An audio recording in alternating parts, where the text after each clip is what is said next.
수강생 여러분, 안녕하세요. 한국 대표 기업에 의해 강좌를 맡은 유동우입니다. 이번 강의는 7번째 강의로 포스코의 시작이라는 주제로 강의하도록 하겠습니다. 먼저 이번 강의의 강의 주제를 소개하도록 하겠습니다. 본 강의에서는 포스코라는 기업에 대하여 설명하고 포스코의 사업 분야인 철강 산업의 특징을 설명합니다. 그리고 한국 정부가 어떻게 포항제철소의 사업 계획을 세웠고 포항제철소를 건설했는지를 강의합니다.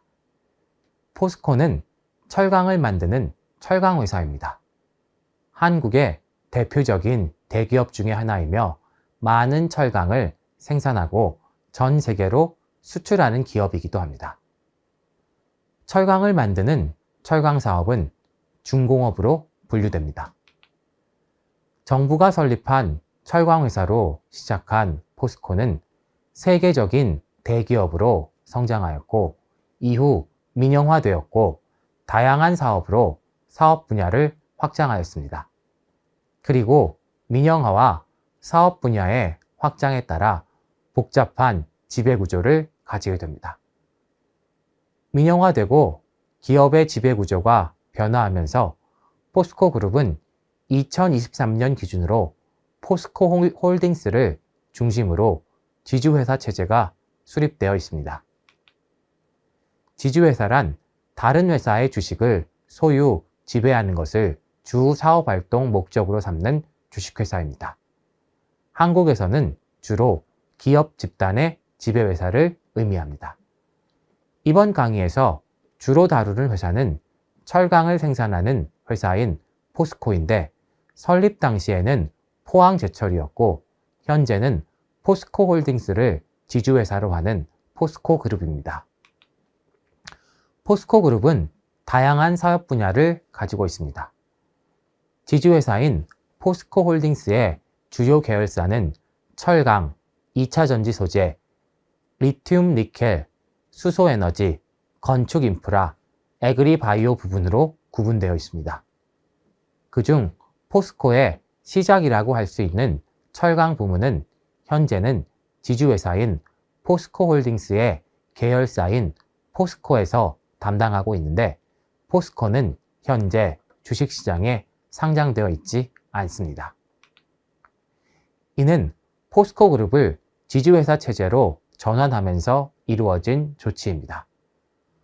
복잡해 보이는 구조이기는 하지만 이번 강의에서는 포스코 그룹의 시작인 포항제철의 역사에 대해서 설명하고 다음 강의에서는 포항제철이 다양하게 사업 분야를 확장하며 만들어진 기업 집단인 포스코 그룹으로의 확장에 대해서 주로 설명할 계획입니다.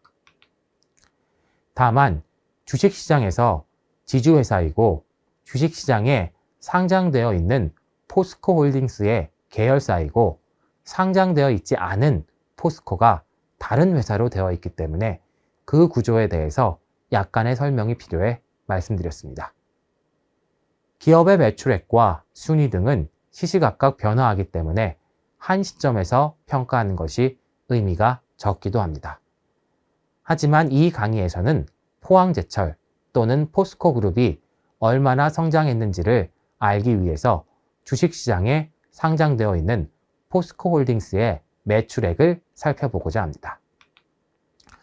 포스코 홀딩스의 매출액은 2019년 64만 3,668억 원, 2020년 57만 7,928억 원, 2021년 76만 3,323억 원, 2022년 84만 7,502억 원입니다. 이러한 매출은 상당한 금액이지만 이는 철강, 2차 전지 소재, 리튬 니켈, 수소 에너지, 건축 인프라, 애그리바이오 부분 전체의 매출액입니다. 그리고 2022년 기준으로 철강 부분의 매출액 비중은 52.5%입니다. 2023년 1분기 기준으로 보면 포스코 홀딩스의 총 매출액은 21만 3천억 원인데 철강 사업 회사인 포스코의 매출액이 11만 2,720억 원입니다. 직접적인 철강 생산 부분의 매출액이 50%를 약간 넘어가고 있습니다. 그리고 철강 제품을 판매하고 원료를 수입하는 포스코 인터내셔널의 매출이 85,670억입니다. 포스코 인터내셔널의 사업 분야는 철강과 관련성이 높지만 사업 구분상으로는 인프라 부분으로 구분됩니다. 건설 부분을 담당하는 포스코 건설의 매출액이 18,040억 원이고 에너지 부분에서 LNG 사업을 하고 있는 포스코 에너지의 매출액이 8,050억 원입니다. 2차 전지, 소재 사업을 하고 있는 포스코 케미컬의 매출액이 6,530억 원입니다. 지금까지 말씀드린 매출액은 연결 재무제표 기준입니다. 연결 재무제표에는 종속기업의 실적이 포함되고 별도 재무제표에는 종속기업의 실적이 포함되지 않습니다. 지주회사인 포스코 홀딩스의 경우 별도 재무제표를 기준으로 한 매출액은 2019년 30만 3,735억 원, 2020년 26만 5,099억 원, 2021년 39만 9,202억 원이었는데 2022년에는 8만 5,898억 원으로 줄어들었습니다. 이는 철강 사업을 하는 포스코가 포스코 홀딩스에서 분할되면서 나타난 결과라고 생각할 수 있습니다. 따라서 포스코 그룹의 경우에는 주식시장에 상장되지 않은 비상장 회사인 철강 생산회사 포스코가 매출액의 절반 이상을 차지하고 있습니다.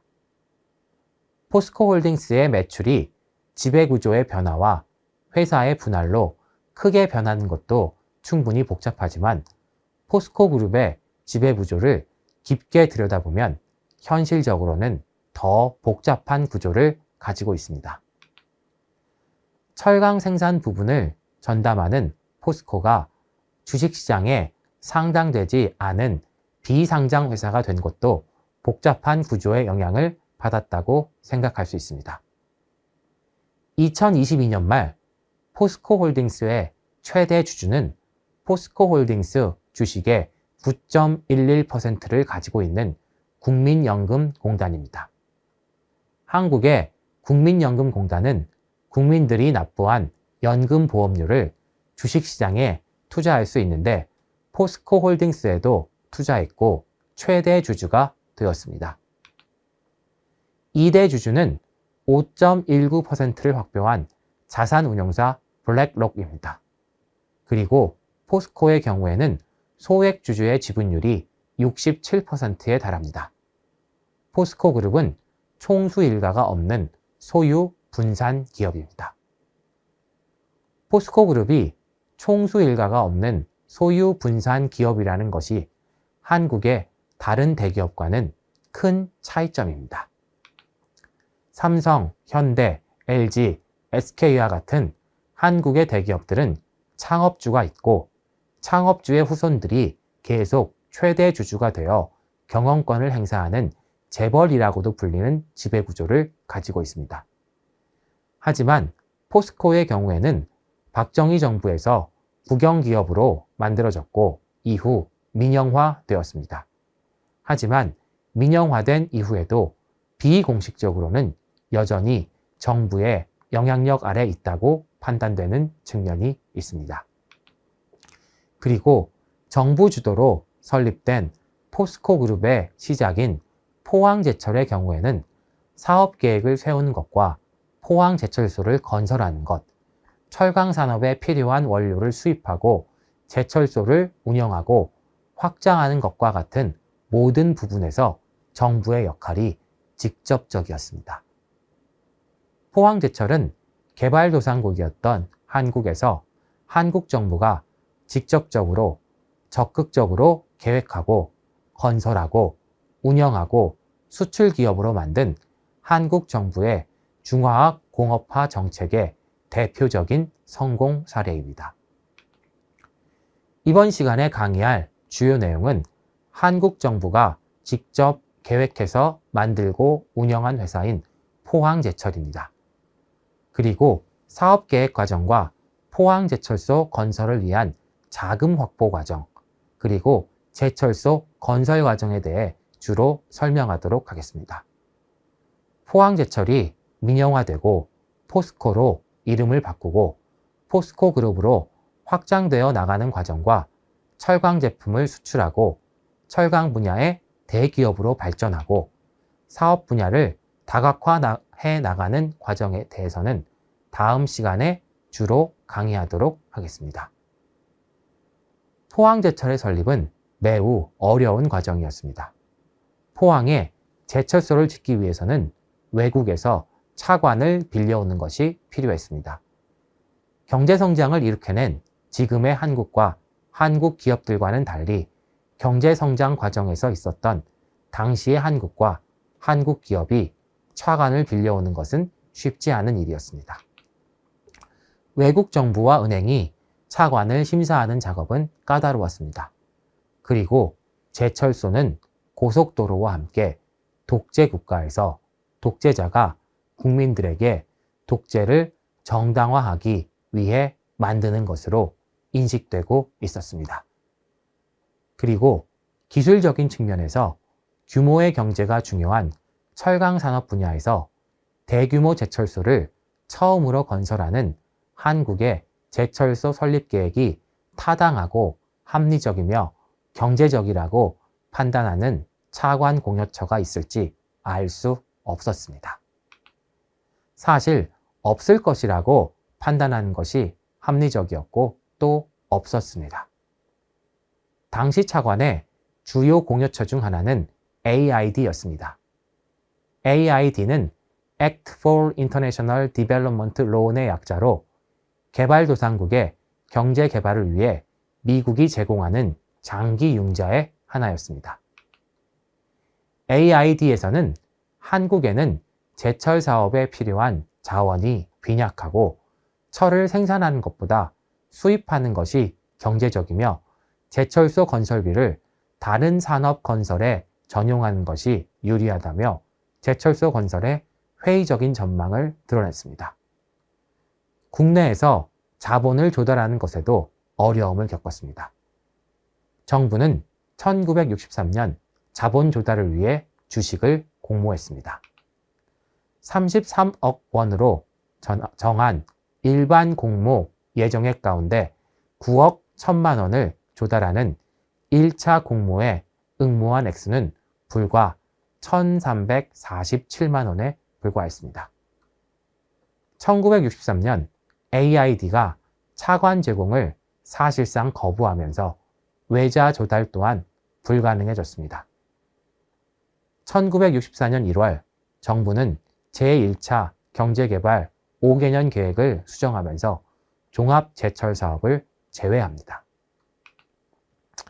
종합제철소는 일관제철소라고도 불리는데 일관제철소란 철광석을 녹여 쇳물을 만드는 고로부터 쇳물로 철강판이나 철강 막대기 등을 만드는 설비까지 모두 갖춘 제철소를 말합니다.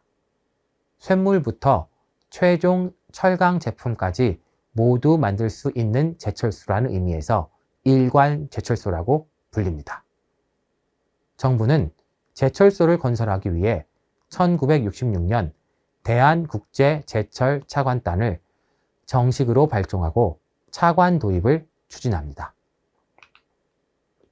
정부는 차관 도입을 위해 노력했지만 1968년 11월 IBRD 조사단은 한국경제동향보고서를 통해 한국은 종합제철 건설에 앞서 기계공업 발전에 우선순위를 둬야 할 것이라는 건의서를 정부에 제출합니다. 이는 정부가 발송한 차관 예비 신청서에 미국 수출입은행을 대신해 IBRD가 보낸 사실상의 거부 반응으로 미국으로부터의 자금 조달은 어려워졌음을 의미했습니다. 이후 제시된 미국 측의 의견은 노동 및 기술 집약적인 기계공업 개발에 우선순위를 두어야 한다는 것이었고 한국의 종합제철 사업이 시장 교란을 야기할 수 있어 일관 시설 대신 비교적 간단한 공정만 건설하는 것이 타당하다는 것이었습니다. 이렇게 차관 도입에 어려움을 겪던 포항제철소의 건설은 일본에서 자금을 도입하는 것으로 선회하며 자금 조달 문제를 해결합니다. 일본의 식민지였던 한국은 국교 정상화 과정에서 한일 양국이 농림수산 부분에 주로 투자하기로 합의한 대일 청구권 자금 일부를 종합제철 건설 자금으로 용도 변경하고 일본 철강업계에 기술 지원을 받는다면 제철소 건설이 가능할 것이라고 구상합니다. 포항제철은 나중에 이를 하와이 구상이라 불렀습니다. 그리고 포항제철소가 건설됩니다. 포항제철의 성장은 대형 제철소가 없었던 시점부터 비교하는 것이 가장 정확할 수도 있습니다. 한국 정부는 사실 아무것도 없는 상황에서 포항제철소 건설을 계획했고 또 건설하고 성장시켰습니다. 하지만 수치적인 비교를 위해 기준이 되는 수치를 찾아본다면 1973년 6월 조업을 시작한 포항제철의 1973년 매출액은 약 1억 달러 정도로 당시 환율로는 383억 원 정도였습니다.